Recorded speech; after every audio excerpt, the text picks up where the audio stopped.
Good day, Philippines, and hello mga kasisi! Welcome to Career Chronicles, where ethical tales in the workspace take place. We are your host, Kasisi Kirsten. And I am your Kasisi Ranshi. It is a good morning, afternoon, and evening to all our viewers and listeners out there. Stay tuned as we dive deep into today's episode of Ethical Issues in the Work Environment. Ikaw ba, Sisi? What is your perspective or definition as you hear work ethic? Alam mo, Ranshi, I think work ethics refers to how we carry ourselves in work or a professional environment. It reflects how well we do our job and the quality of our performance depending on principles about our work ethics. Agree rin ako dyan. Lalo na kailangan na natin i-prepare yung sarili natin kung anong set of values to include in our work ethics, especially when we are new to the professional world, kumbaga. Right? But of course, kahit gaano pa ihanda o i-present ang sarili natin sa work, I think given na in some way, makaka-encounter pa rin tayo ng issues sa work environment natin. You know, I saw a lot of people na kahit gaano pa sila ka-well-equipped sa trabaho nila, they still have those moments of difficulty sa workplace nila. It's indeed nerve-wracking talaga when you are in that kind of situation. That is why today's episode is relevant sa mga employees, part-time workers, and even students who will soon apply their learning practically.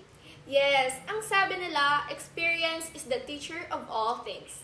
That being said, we conducted an interview sa isang employee to share her experience about work ethic issues in the work environment. Let's hear from Mrs. Christy M. Blanco as she professionally answers the question provided by our team. Disclaimer, we asked her permission for this interview and to also have her video.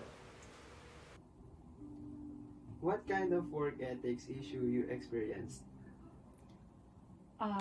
Siguro the work ethical issue that I experienced was in 2017.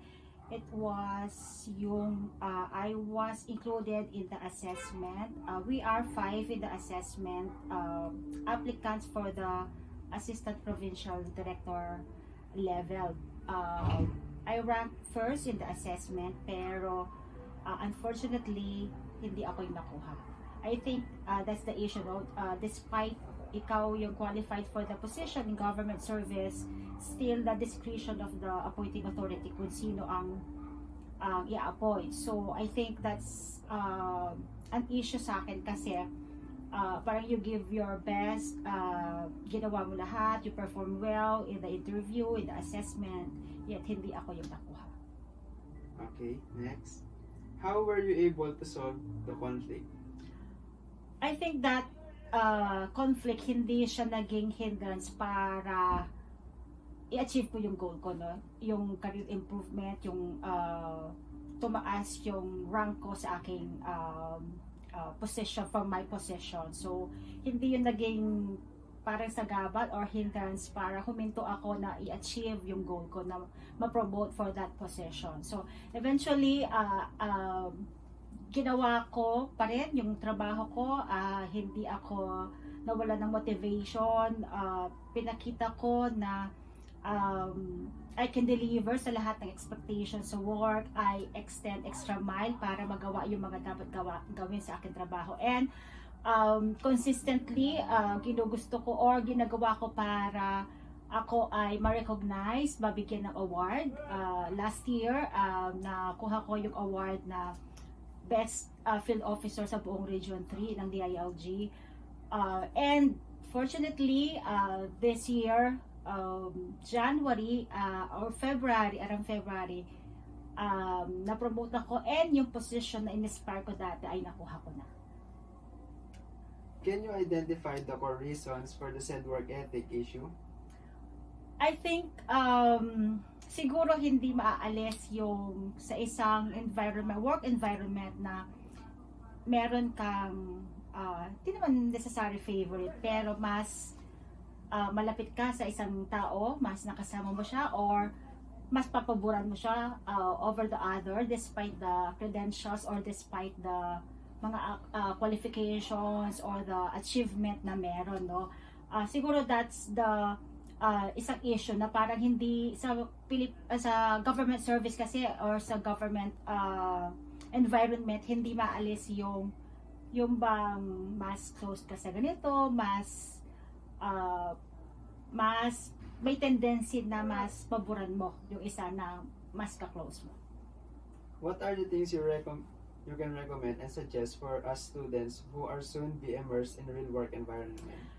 Siguro, yun nga ang sabi ko, kung ano man yung mga bad experiences mo sa work, kung ma-feel mo na merong mga may instance na feeling mo aggrieved ka or hindi mo deserve yung treatment sa'yo, siguro don't make that experience to stop you to achieve your goal or to do your best. Dapat kahit anong mangyari sa work environment mo, dapat kung ano man ang ibigay ng work sa'yo, do it.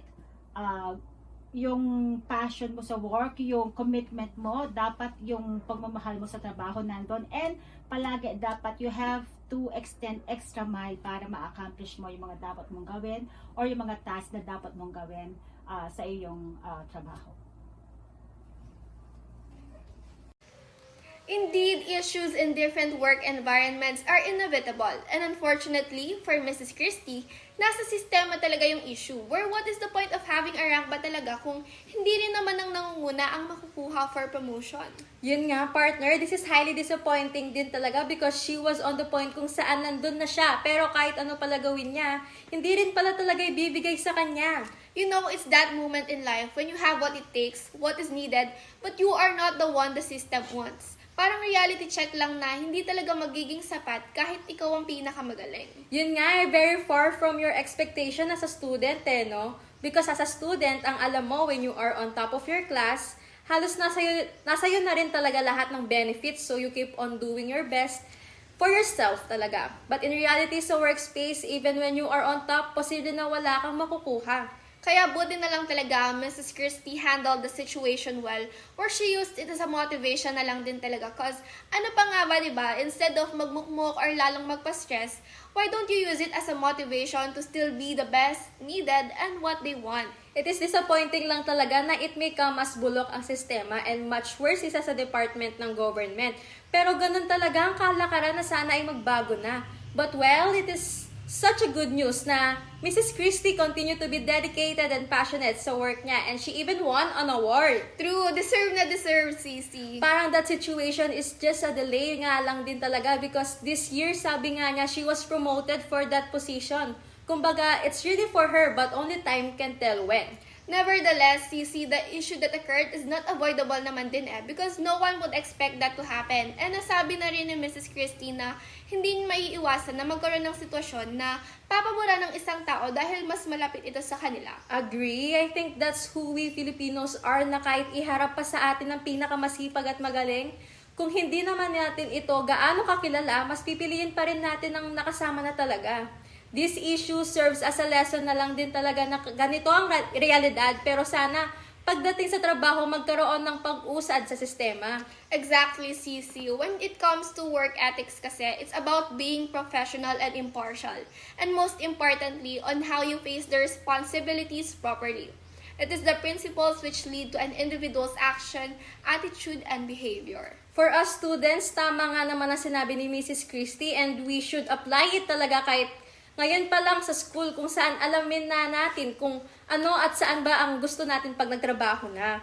Una sa lahat, ay mahirap nga namang mahalin ang ginagawa natin kaya dapat sigurado at masaya tayo. Para na rin maging consistent tayo sa pagiging passionate and dedicated sa trabaho, whatever the circumstances that may come, kasi ito rin ang tutulong para magawa ng tama at maayos ang trabaho. Talagang for real, partner. Grabe this episode is really an eye-opener sa reality ng mga employees concerning sa mga work ethic-related issues. Like, nakita talaga natin what lies behind the curtains of the work environment. And marami ding learnings ang naibaon natin from today's episode. Ikaw ba, Ranchi? Ano ang moral lesson from today's episode and may share mo sa ating mga viewers and listeners out there? Sa akin siguro, this may be a lesson or maybe a form of advice na rin. If you are the head of a system in the company, make sure you remain rational and objective in evaluating or promoting your employees. Don't choose the worker on the grounds that they're your favorites or you know them personally. Because honestly, kung ganun din naman ang klase ng pamamalakad mo sa mga people working under you, it really undermines your reliability as their superior in work.